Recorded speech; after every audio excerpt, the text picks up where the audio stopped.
5 seconds. Start. Ladies and gentlemen, I have great pleasure in addressing the Health Ministers Conference today and to say a few words.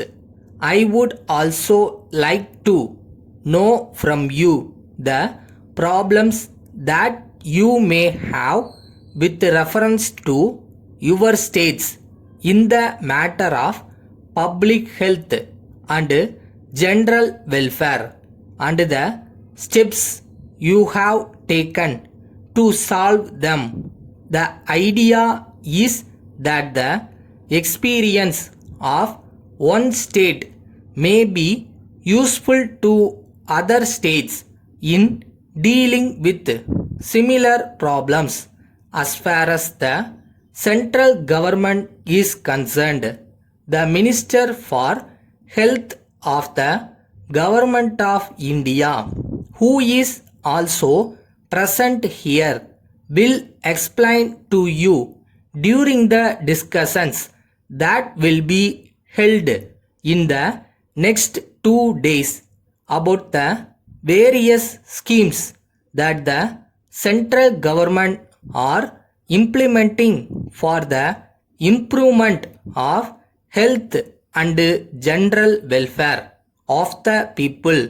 Perhaps some may think that only a small percentage of the national income is set apart for medicine and public health, but it should be remembered that the large sums of money that are spent under the various other heads such as education, irrigation, agriculture, and industries also serve the purpose of raising the standard of living of the people and thus contribute to their health and welfare. Take for instance education. The number of schools and colleges is increasing every year. These institutions enable the boys and girls to receive education and make them aware of the value of healthy living. Similarly, implementation of irrigation schemes means more water facilities for the large extent of land. Thus, more acres of land can be brought under cultivation, contributing to the increase in food production. To the extent people get their requirements of food, they will be free from hunger and will be able to lead a healthy life. The housing schemes that are implemented by cooperative house building societies and other agencies will also help the people to live in comfort.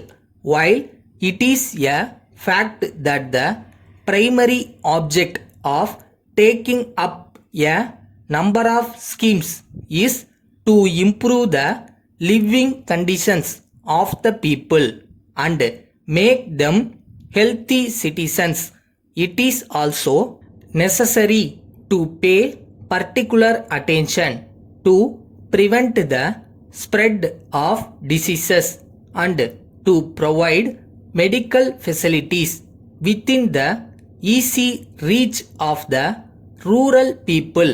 In this connection, we have to take a serious view of the tremendous growth in population and see that the rate of growth is reduced. Letter from the Managing Director, Das and Company, Anna Salai, Madras, to Messrs. George and Company, Coimbatore. Dear Sirs, we are in receipt of your letter of the 10th instant in response to our advertisement in the newspapers regarding the sale of our tea estate in the Nilgiris. We are glad to inform you that the price of rupees 30 lakhs offered by you for the estate may be agreeable to us, but we are not in a position to accept it at this stage and give you our decision immediately, as the matter has to be placed before the board of directors of the company. We propose to place this subject before the board for its consideration and decision at its meeting to be held in a few days. We shall inform you of the decision of the board in due course as desired.